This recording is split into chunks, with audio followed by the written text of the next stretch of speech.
உங்கள் தேவனாகிய கர்த்தரில் அன்பு கூறும்படி உங்கள் ஆத்துமாக்களை குறித்து மிகவும் எச்சரிக்கையாயிருங்கள்.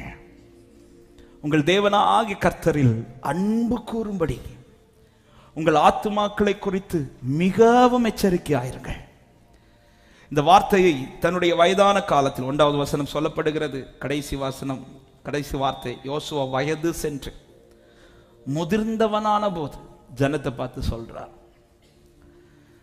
இதுக்கு முன்பாக அவர்களை நடத்தி வந்த ஒவ்வொரு காரியத்தை சொல்லி சொல்லி சொல்லி சொல்லி உங்களை எப்படி எகிப்திலிருந்து கொண்டு வந்தார், எப்படி ஒவ்வொன்றையும் கடக்க பண்ணார், எப்படி சத்துருக்களை விரட்டி அடித்தார், உங்களுக்கு முன்பாக எதிர்த்து நின்ற சத்துருக்களை எல்லாம் கர்த்தர் விரட்டியோட பண்ணி இன்றைக்கு இருக்கு வரையிலும் இன்றைக்கு நீங்கள் காண்கிறது போல இதுவரை உங்களை நடத்தி கொண்டு வந்தது கர்த்தர். இப்படி அவர் உங்களை நடத்தினது நீங்க அன்பு கூர்ந்ததினால் அல்ல, அவர் இந்த ஜனத்தின் மேல் மிகவும் அன்பு வச்சதுனால. ஹல்லேலூயா. எத்தனை பேர் சொல்ல முடியும் இன்னைக்கு வர அப்பா என்ன நடத்துறது நான் நேசிச்சதுனால இல்லை, அவர் என்ன நேசிச்சதுனாலன்னு சொல்றவங்க மாத்திரம். ஆமென்.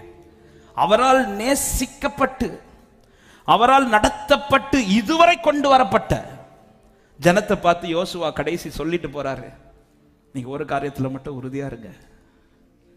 ஏன்னா இந்த ஜனங்கள் தான் முறுமுறுத்த ஜனங்கள், இந்த ஜனங்கள் தான் தேவனை ரொம்ப பரிசோதித்த ஜனங்கள். ஆனா இந்த ஜனத்தை தான் அவர் ரொம்ப நேசிச்சார். அந்த ஜனத்துக்கிட்ட அவர்களுடைய ஆத்துமாக்களை குறித்து சொல்ற வார்த்தை, உங்கள் ஆத்துமா காக்கப்பட நீங்கள் இன்னும் உங்கள் வாழ்க்கை அவருக்கு பிரியமா இருப்பதற்கு நீங்க செய்ய வேண்டியது ஒன்னே ஒண்ணுதான். எவ்வளோ சொல்லியிருக்கலாம். ஆனா யோசுவா ஒரே வார்த்தையை சொல்லிட்டு போறாரு, உங்கள் தேவனாகிய கர்த்தரில் அன்பு கூறுங்கள். அன்பு கூறு, அவர் அதிகமா லவ் பண்ணு, அவரை நேசிக்கிறதுல அது எப்படி எச்சரிக்கையாயிருங்கள் சொல்லிட்டு போறாரு. கேர்ஃபுல்லா இரு. இங்கிலீஷ்ல ஒரு வார்த்தை இப்படி கொடுக்கப்பட்டிருக்கும், வெரி கேர்ஃபுல் அப்படின்னு. ரொம்ப கேர்ஃபுல்லா இரு. அவருடைய நேசத்தை நீ அவரை நேசிக்கிற நேசத்துல கொஞ்சம் கூட குறைவு வராதபடி, அவர் மேல் இருக்கிற உன்னுடைய நேசம் நாளுக்கு நாள் அதிகமாகும்படி நீ ரொம்ப கேர்ஃபுல்லா இரு அப்படின்றாரு. ரொம்ப கேர்ஃபுல்லா இரு. இந்த மாலை நேரத்தில் ஆவியானவர் சபைக்கு இங்க வந்திருக்கிற ஒவ்வொருவரோடும் பேசுற வார்த்தை ஒன்னு, அவர் நேசிக்கிற நேசம் என்பது நேற்றுக்கு இருந்ததை விட இன்று குறையவில்லை, நேற்றுக்கு இருந்ததை விட இன்று அதிகமாகி கொண்டுதான் இருக்கிறது. ஆண்டவர் கேட்கிறார், அவர் மேல வச்சிருக்கிற உங்க நேசம் நேற்றுக்கு இருந்ததை விட குறைஞ்சிருக்கா கூடியிருக்கா? ஆமென். அவரை நேசிக்கிறதுல ஜாக்கிரதையா இருங்கள். இது ஒரு பெரிய செய்தியா பேசணும்னு எடுத்துட்டு வந்தேன், ஆனால் நேரம் இல்லாததுனால ஒரே ஒரு வார்த்தை ஆவியானவர் சொல்ல ஏவின ஒரு வார்த்தையை சொல்லி நான் ஜெபிக்க விரும்புகிறேன். அவரை நேசிக்கிறவனிடத்தில் வெளிப்படுகிற ஒரு காரியம், அவரை நேசிக்கிறவர்களிடத்தில் வெளிப்படுகிற ஒரு முக்கியமான காரியம். யோவான் 21வது அதிகாரம் நமக்கு தெரிந்த சம்பவம். பேதுரு மறுதலித்து போய் இயேசுவை விட்டு பின்வாங்கி போய் மறுபடியும் படகை எடுத்து கடலுக்கு மீன் பிடிக்க போன போது ஆண்டவர் வந்து சந்தித்து, இப்பொழுது சீஷர்களை மறுபடியும் சந்தித்து அவர்களோடு பேச துவக்குகிறார். பிள்ளைகளே, சாப்பிடுகிறதற்கு ஏதாகலும் இருக்கிறதா என்று கேட்டு அவர்களுக்கு போஜனத்தை கொடுத்து இப்பொழுது நடத்தி, அதன் பிறகு வேதம் சொல்லுகிறது 23வது அதிகாரத்தின் 11வது வசனத்தை வாசியுங்கள். யோவான் 23:11 சாரி 21:15 21:15.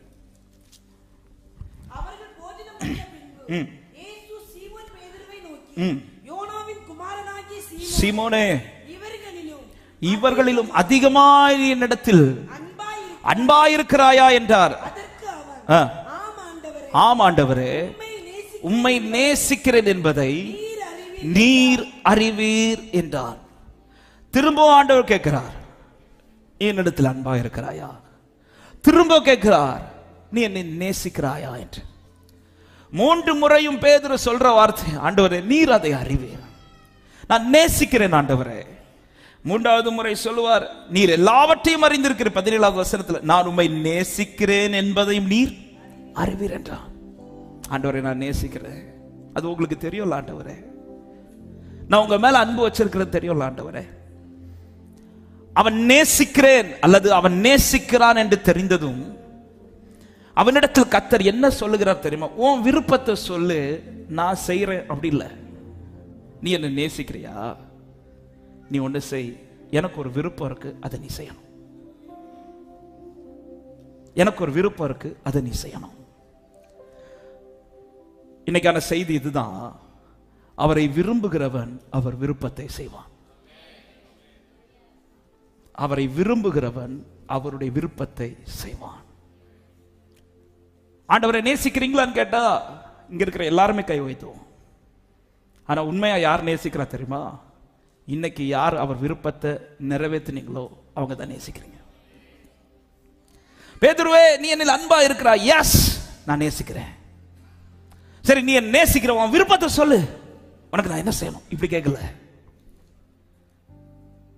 உன் விருப்பத்தை சொல்லு, உனக்கு என்ன ஆசை, நான் உனக்கு என்ன நடப்பிக்கணும், உனக்கு நான் என்ன செய்யணும் எனக்கு எதிர்பார்க்கிற, நீ என்ன நேசிக்கிறல, இந்த நேசத்தினால நான் உனக்கு ஏதாவது செய்ய விரும்புறேன் சொல்லு. இப்படி சொல்லல.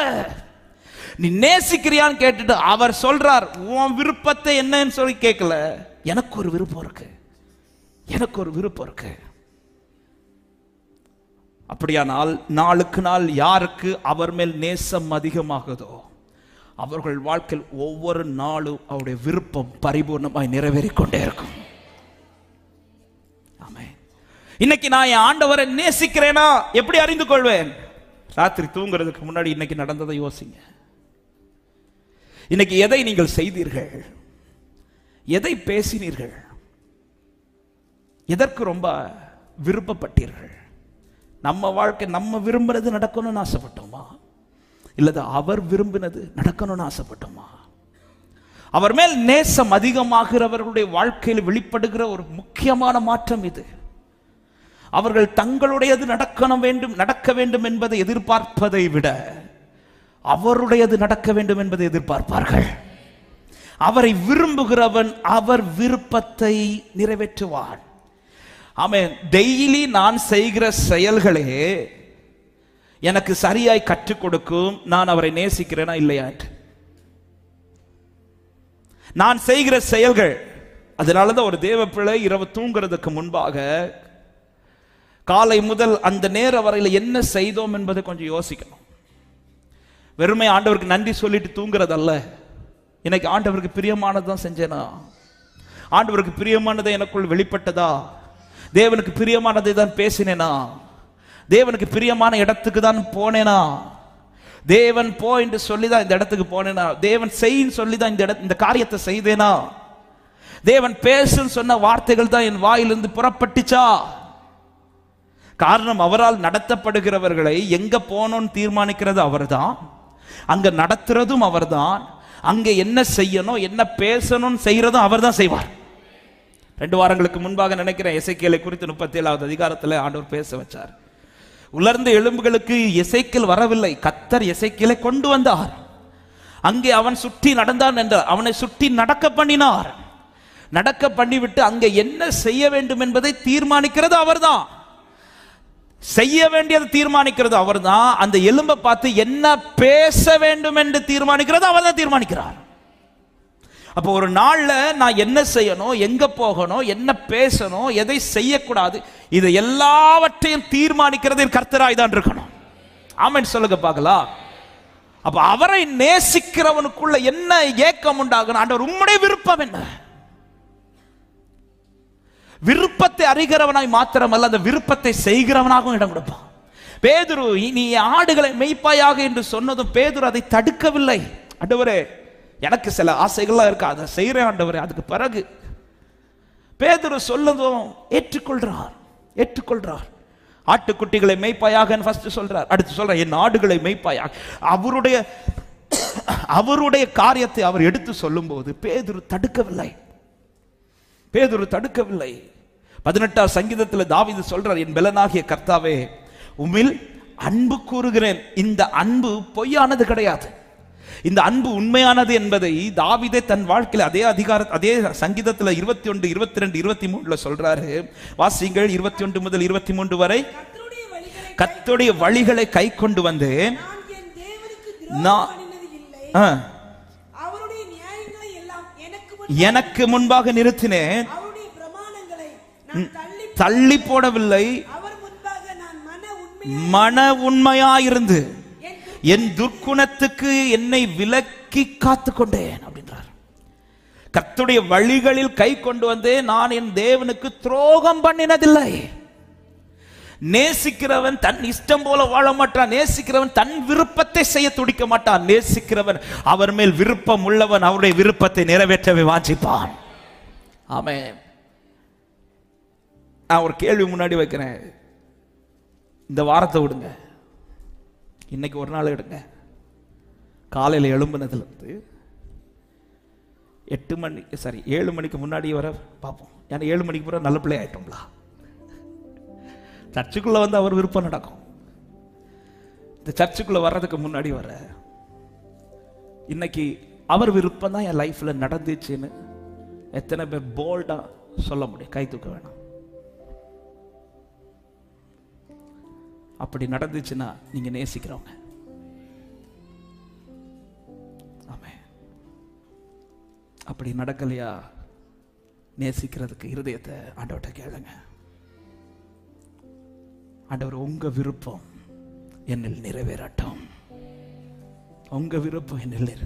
உம்மை அதிகம் அதிகம் நேசிக்க கிருபை வேண்டுமே. உம்மை அதிகம் அதிகம் நேசிக்க கிருபை. பொய்யான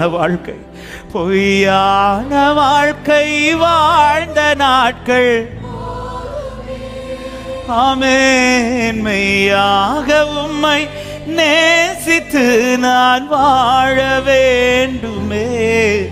உம்மை அதிகம் அதிகம் ஓ கிருபை வேண்டுமே.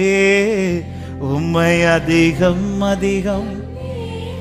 யோவான் 15வது அதிகாரத்துல சீஷர்களிடத்தில் அநேக காரியங்களை பேசிக்கொண்டு ஆண்டவர் இப்பொழுது தன்னுடைய பாடு மரணங்களுக்கு போவதற்கு முன்பாக சீஷர்களை இன்னும் அழைத்து பல காரியங்களை அவர்களை குறித்து பேசிக் கொண்டிருக்கிறார். சொல்லி சொல்லி வந்தவர் அவர்களை சீஷராய் பார்த்து கொண்டிருந்த ஆண்டவர் திடீர்னு சொல்லுகிற வார்த்தையை கவனியுங்கள். 13 முதல் வாசிக்கலாம். தன் ஜீவனை கொடுக்கிற அன்பிலும் அதிகமான அன்பு ஒருவரிடத்திலும் இல்லை. அதாவது ஒருவன் தன் சிநேகிதனுக்காக தன் ஜீவனை கொடுக்கிற அன்பை விட, இந்த அன்பை விட ஒரு பெரிய அன்பு இந்த பூமியில கிடையாதுன்றார். சொல்லிவிட்டு 15வது வசனத்தில் சொல்ற, இனி நான் உங்களை ஊழியக்காரர் என்று சொல்லுகிறதில்லை. ஊழியக்காரன் தன் எஜமான் செய்கிறதை அறிய மாட்டான். நான் உங்களை சிநேகிதர் என்றேன் அப்படின்றார். சிநேகிதராய் மாற்றினார். இந்த சிநேகிதரிடத்தில் வெளிப்படுகிற ஒரு காரியம் தான் 14வது வசனத்தில் சொல்றார், நான் உங்களுக்கு கற்பிக்கிற யாவையும் நீங்கள் செய்வீர்களானால் என் சிநேகிதராய் இருப்பீர்கள் அப்படின்றார். அப்போ நேசிக்கிற இருதயம் உடையவன் எதை செய்வதற்கு துடிதுடிப்பான் தெரியுமா? அவர் என்ன கற்பிக்கிறாரோ அதை செய்யறதுக்கு. நான் கண்டபடி செய்கிறவன் அல்ல, நான் கற்பிக்கப்பட்டபடி செய்கிறவன். திரும்ப இந்த வார்த்தையை சொல்றேன். அவரை நேசிக்கிறவன் கண்டபடி செய்ய மாட்டான். அவரை நேசிக்கிறவன் அவர் கற்பிக்கிறபடி செய்வான். இன்னைக்கு ஏன் இஷ்டம் போல செய்கிறேனா இல்ல அவர் கற்பிக்கிறபடி செய்கிறேனா? என்னை என் தேவன் தெரிந்தெடுத்த நோக்கத்தை அறிந்து ஒவ்வொரு நாளும் கிருபையாய் பவுல் சொல்கிறார், எனக்கு கொடுக்கப்பட்ட கிருபை நான் விருதாவாக்குகிறது இல்லை. அப்ப டெய்லி கிருபை தார எதுக்கு தாரார்? இதை அறிந்து செயல்படுறோமா? ஒரு நாளை காண்கிறோம், காலையில் எழும்புனதும் கிருபையாய் கர்த்தர் காண வைக்கிற இந்த நாளை எதுக்கு ஆண்டவரை காண வச்சிங்க?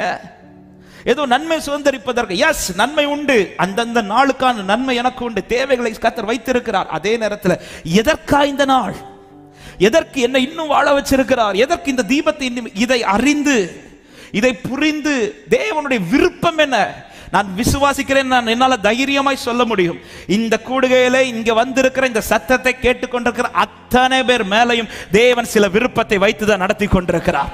நம்புறவங்க மாத்திர சத்தமாய் ஆமென் என்று சொல்லுங்க பார்க்கலாம். ஹல்லேலூயா. எல்லார் மேலே ஒரே விருப்பமான்னு கேட்டா எனக்கு தெரியாது, ஆனா எல்லார் மேலே விருப்பம் இருக்குது.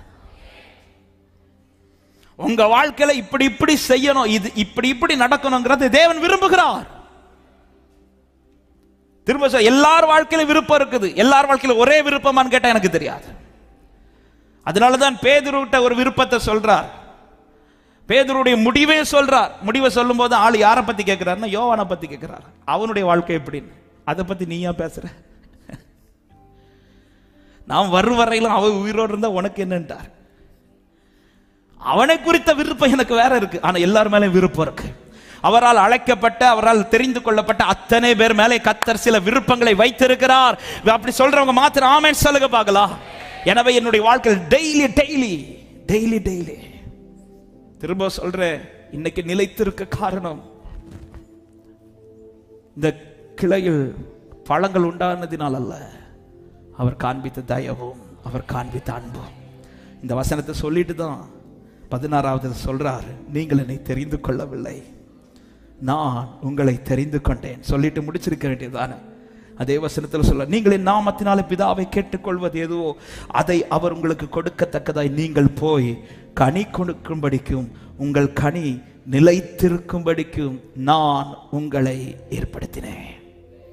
அப்ப டெய்லி எனக்கு கிருபை தர்றது, என்னை அவர் சமூகத்தில் நிற்க வைப்பது, எனக்கு அவர் வார்த்தை தந்து என்னை சுத்திகரிப்பது ஒரே காரியத்திற்கு, நான் வளருவதற்காக மாத்திரமல்ல, நான் கனி கொடுப்பதற்காக. ஆமே. சபை அன்பு சகோதர சகோதரி, உண்மையா நேசிக்கிறீங்களா? எஸ், நீங்க நேசிக்கிறீங்க, இல்லைன்னு சொல்லல. நேசிக்கிறதுனால அதை ஓடோடி அப்பா சமூகத்தில் வரும். ஆனா நேசிக்கிறவனுக்குள்ள உண்டாகிற மாற்றம், நேசிக்கிறவர்களுக்குள்ள உண்டாகிற மாற்றம், ஆராதனையில் சொன்னது போல ஒரு இரவு அப்பா சமூகத்தில் வைக்கப்பட்ட ஒரு கோலிலேயே இவ்வளோ மாற்றம் ஒரே ராத்திரியில் உண்டாகுமானால், இவ்வளோ நாளா தேவனை ஆராதிக்கிறோமே, ஒரு மாற்றம் நமக்குள்ள வரலனா ஆண்டவர் எவ்வளோ வேதனைப்படுவார் தெரியுமா? வெட்டி போடலை, வெட்டி போட்டிருக்க வேண்டியது எத்தனை மரண கண்ணிகளை தப்பு வைத்து இன்னைக்கு நிற்க வச்சிருக்கிறார். பிதாவின் வலது பாரிசத்தில் ஒருவர் எனக்காய் பரி